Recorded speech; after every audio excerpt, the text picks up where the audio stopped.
Hello there, my darling dragon friends. I hope you guys are doing great. My name is Ariel here at Dragon Tail Tarot, and I just wanted to give you a quick heads up that all of my readings for all 12 of the zodiac signs have been posted.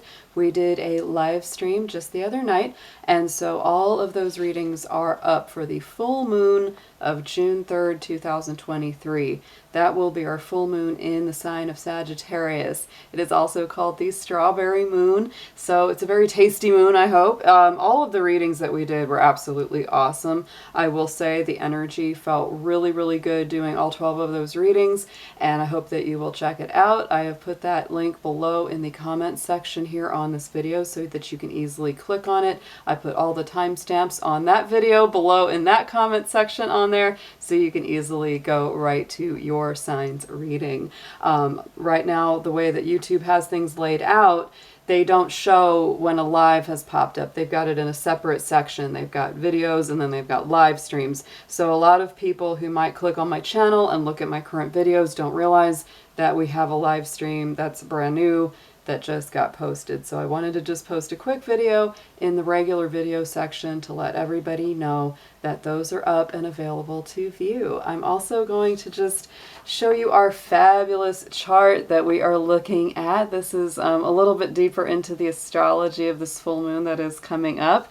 There have been a lot of really exciting changes in the planets, guys, and I will say a big thing that I felt as we were looking at the full moon and feeling the energies of the full moon that's coming up, this is going to feel like a kind of a turn, like almost taking a new turn on the road. Like we've been going down the same road for a really long time and suddenly, you know, things have really changed. I do feel that coming up. So you might already feel that as well. There's been a lot of shift. So, you know, our full moon properly will be with us June the 3rd, 2023, at 11:42 p.m. Eastern Standard Time, so do check your local time. We do, of course, have our moon right up here, 13 degrees of Sagittarius. That is where it will be when it is completely full, and of course it's bouncing off that opposition of the sun in Gemini at 13 degrees. Now the really fun stuff that's been happening, we do have a couple big ones shifting around, like Jupiter, our big, dramatic, very, very beneficial and very fortunate, benevolent planet, has moved into the sign of Taurus after 12 years. Yes. So that is a beautiful thing. If you're a Taurus, you're definitely going to feel it. But on the whole, Jupiter in Taurus is excellent for material resources, for money increasing. It is earthy. It is rooted. It's grounded. It's definitely the sign of putting plants in the ground, seeds in the ground, and watching them grow, literally or metaphorically. So to me, this is a very fertile time for all those big ideas, dreams, hopes, but you can't just keep them as dreams, ideas, and hopes. You have to actually do something with them to bring them into manifestation. At the same time, we also have Mercury finally, you know, out clean of that retrograde. It is in the sign of Taurus as well. So we have those earthy thoughts, those earthy ideas, and they're very innovative because Mercury is dancing right now closely with Uranus, also in the sign of Taurus. So to me, these are ideas that are not only grounded and earthy, they all are also very Aquarian. They are futuristic, they're innovative, they're exciting, and they might even bring a lot of help and healing to the world at large, which is very, very exciting indeed.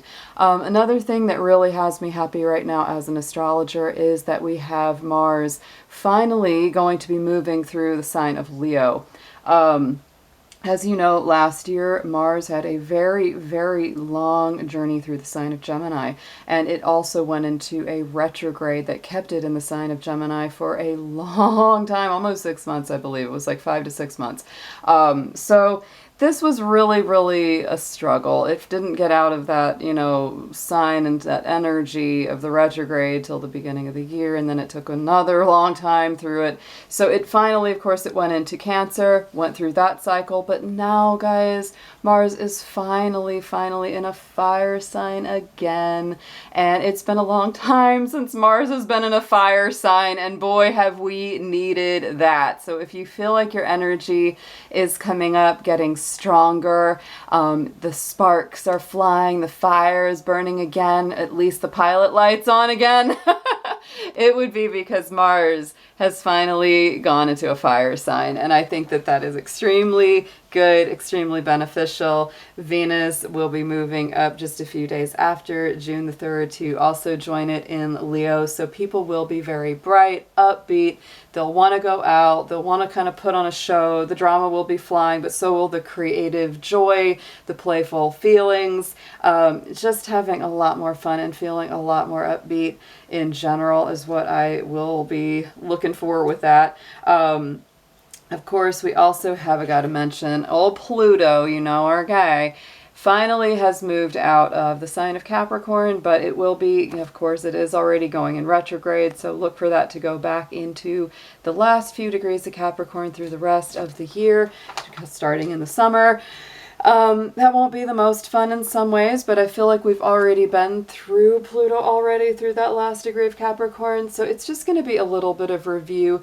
You know, it might almost be like taking that little written test. You just got to write down and, you know, journal and talk about what you've learned. This would be a great time to talk to a trusted counselor or friend about the things that you have been experiencing. We also might have some experiences coming up in the second half of the year that remind us of the things that we went through while Pluto was in Capricorn, that kind of just give us that summation of saying, have you learned your lesson? Have you got everything that you needed to get out of that transit? And I know that was a long transit, nearly 15 years of Pluto in Capricorn. So Capricorns, which I am one, and all of my cardinal signs, that would be Aries, Cancer, and Libra as well. We have gone through the fires, we have gone through many, many challenges and tests, and it has been a long amount of time. This was not something that got over and done with quickly at all. So I will say, all my cardinal folks or people with cardinal sign influences in those signs, you are going into a next level. And let me remind for people who are more new to astrology that cardinal energy, there are 3 modalities, okay? So there's 4 signs of each. There's 3 groups: cardinal, mutable, and fixed. Our cardinal signs that we've been talking about are the most leadership-oriented signs. They're the kind of signs that, you know, are like lead, follow, get out of the way. They're super self-starters. They don't really like to be told what to do. And that, of course, again, would be Aries, Cancer, Libra, and Capricorn. Our mutable signs are generally the more flexible, the more suggestible, they are more versatile, and they're not as stuck in their thoughts, unless maybe they have some cardinal or fixed sign qualities, right? But those mutable signs are going to be Gemini, Virgo, Sagittarius, and Pisces. The fixed signs, that's the 3rd group, is the most stubborn, the most rigid, the most set in their ways. Once they make up their mind, it's very hard to change them. And they are, you know, very strong in their viewpoints, very strong in their focus. Once they set out to do something, they are going to do it. They're not much to change. And that is going to be Taurus, of course, Leo, Scorpio, and Aquarius. So those are the modalities. And that's what I'm saying. Our cardinal signs, those first 4 in that list, are the ones that have borne the biggest brunt and pressure from Pluto's movement through Capricorn, because it really hit on all of those. It created all those aspects to them. So guys, I hope that this is a good summary for y'all.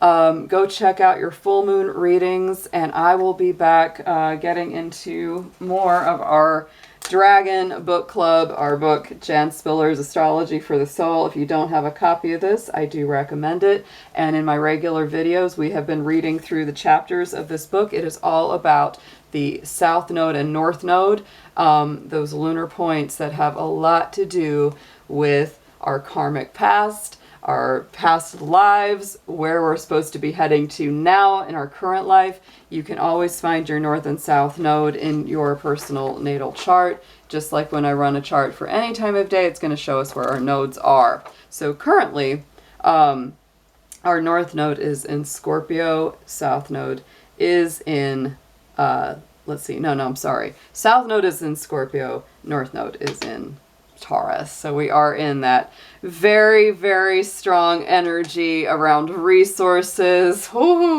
rebirth, money, sex, death, regeneration, all of that stuff is coming to the surface. That is a big feeling why We're all experiencing a little bit of rebirth, where some things are dying off while other things are being reborn. That's absolutely true. Interesting how, you know, Jupiter with all that Taurus is playing in there with those nodes. Oh my goodness. So I feel like this is something where we're also learning a lot about our resources and our association to money. And if you hadn't noticed, the stuff going on in the news is very much associated with that, with like the debt ceiling and all of this, all of the stuff about resources and wise or unwise management of it. Oh my goodness. So really interesting how our astrology does affect our world events. But I think that this full moon in Sagittarius is going to be a beautiful, powerful event. All the readings that I did for the 12 signs just feel like we're really turning a corner. I feel like a lot of people that have been walking a spiritual path or a path of, you know, trying to improve themselves or be better than they were the day before are really going to start to notice that the lessons have been learned, the energy is changing, getting unstuck is a really, really big theme. Almost every sign had a card about either new beginnings, passing through some kind of portal. So there is a lot of feeling of leaving some old junk behind. So guys, get ready to leave some old things in the past, because I don't think we're allowed to take some of that negative or toxic baggage along with us into the future. It's really beautiful. So I hope you enjoy those, and I will be seeing you very soon. Take care.